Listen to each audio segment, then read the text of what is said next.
Welcome back here to Big Sports Radio. Larry, Mike, and Brad. And we are joined now by Evan Brand. He's the Nebraska football beat writer for the Omaha World Herald, talking about the Huskers. Evan, welcome to the show. Hey, week one of year two of the Matt Rule era is behind us. I think suffice to say, certainly feel a little better about this program than maybe everyone did a year ago when it was week one of the year one of the Rule era. Yeah, week one of a year ago, week one of 2 years ago, week one of 3 years ago. And you can go all the way back to 2019. That was the last time they won a season opener. And the last 4 years, it's been on the road against a Big Ten team.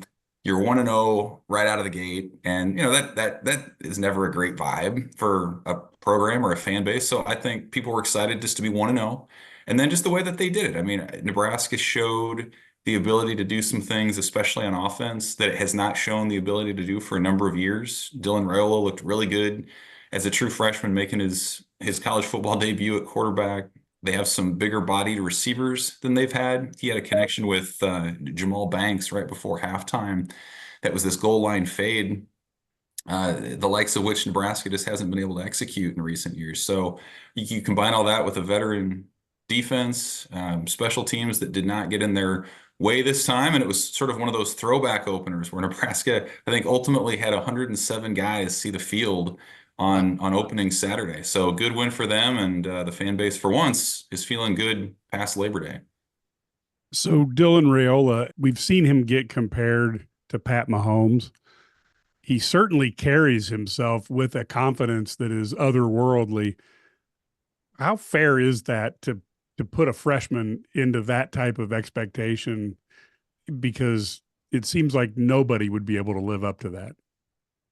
No doubt. And everyone saw the pictures circulating when they were moving into the dorms early in August. And he has kind of the same hairstyle and the same sunglasses as Patrick Mahomes. Of course, Nebraska fans would love it if the performance even approached what the Kansas City great would do.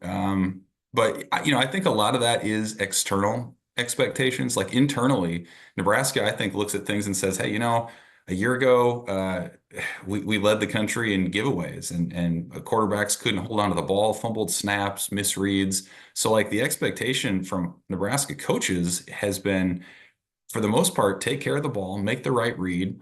There's probably going to be a handful of times when that arm talent shows off and that five-star pedigree comes out, but they think with a veteran offensive line, with a rebuilt skill position group, that if he just gets the ball to guys in space, if he avoids sacks, and if he can just put out there the threat of a deep ball, then that opens up the run game and everything else. So I think we saw a lot of that in the opener. He played clean ball. And the other really stark difference between what he does and what Nebraska has previously done is there's really no quarterback run game anymore. We saw that a lot in previous years, from Adrian Martinez to Casey Thompson a little bit to Jeff Sims last year.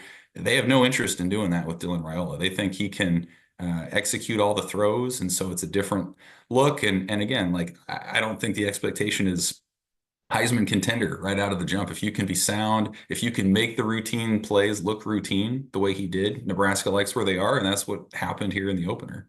But I think that's what's for me. I mean, I'm from an era when you would occasionally see some freshmen, true freshman starts. And that's what, for me, right away, I'm like, wait a minute, the true freshman. I mean, I know he's a 5-star. I get that. He's going to start on night one. Really? I mean, that's pretty huge. And so to see him come out with that, look, anybody, 24-year-old would have jitters, in front of 90,000 people. But at 18, 19 years old, this kid comes out. And like you said, I mean, just to play clean football and get a win is huge. Now, I mean, look at what you can build on if that's where you're starting. What a bright future for him and this offense and this program.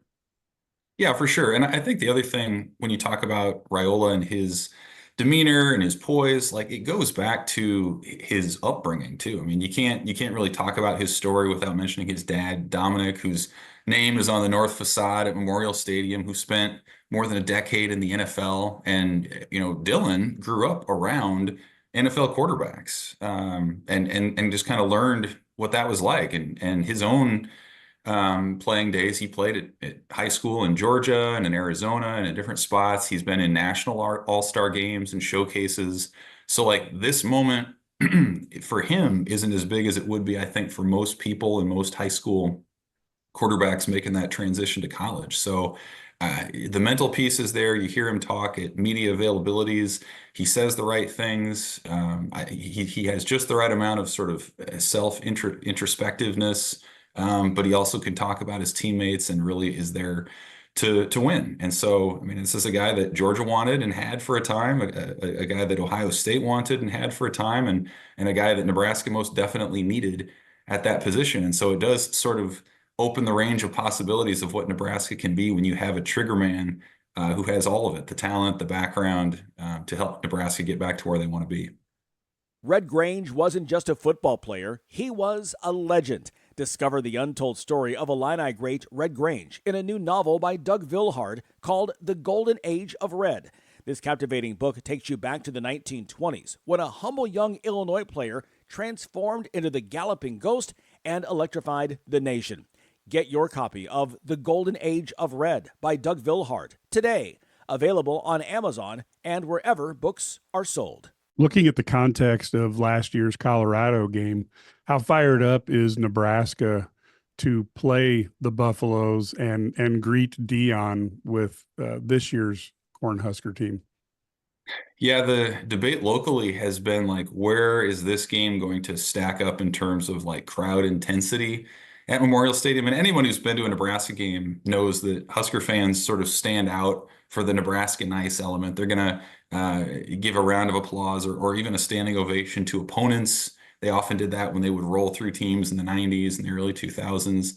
But this does have a different feel. And Matt Rule, the head coach, said it earlier this week. He said, let's be Nebraska nice on Sunday and maybe show something else on Saturday night. So it's a fan base that has seen Colorado win these last three non-conference games in 2018 and 2019. You don't have to be that old to remember a Colorado defender turning Adrian Martinez's knee in a scrum, or Nebraska blowing a 17-0 lead and losing in overtime in Boulder the next year, or last year's game where it was competitive right up until halftime, and then things got away. And I think Nebraska believes that, hey, if that game a year ago had occurred in October instead of early September, maybe there would have been a different outcome with the way that things went. But now you've got two teams that believe that this is that year that they can take a jump under a second-year head coach.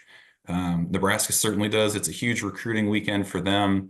This is kind of that first chance to really validate the process that they've been preaching for the last 10 months. And if you beat Dion at home under the lights on NBC, I mean, that's a heck of a lot of validation for a lot of people, and things can get rolling if you get a positive result. It's funny that a year ago, all the buzz was about Dion at Colorado. They had the hot start and then he literally fell off a cliff. I mean, I don't know which mountain range he was on, but it wasn't good. It's funny that it feels like to me, this is the pressure now is on them. Maybe last year the pressure is more on Nebraska because of what had happened before Rule gets there. But now with Dion, I mean, they struggled in their opener. They kind of need to get this win. If not, I think you kind of hear some of the calls a little more out of Boulder. Yeah, I mean, it's such an interesting matchup because I think Colorado pretty objectively has the top two, maybe the top three individual players on the field when you're talking about Shedeur Sanders and Travis Hunter and what he's able to do. But Nebraska at this point appears to have the better team. I mean, I watched Colorado against North Dakota State, I'm sure like you guys, and it looked very much like last year's Colorado team, where you have dynamic talent at the skill positions, but how interested is that team in running the ball? Can they run the ball? Do they want to run the ball? And defensively, they have their flashes, but can they stop the run? They were supposed to have retooled their pass rush, but it didn't necessarily show up against that FCS foe to start. So I think Colorado, to me, that's the first thing is like, how is this team different from that group that went 4-8 last year? Again, they have the top end talent to stick around and to be competitive in some shootouts. But if you're going to start, especially now that you're back in the Big 12, if you want to contend beyond that, like you need more pieces, you need some complementary football to occur.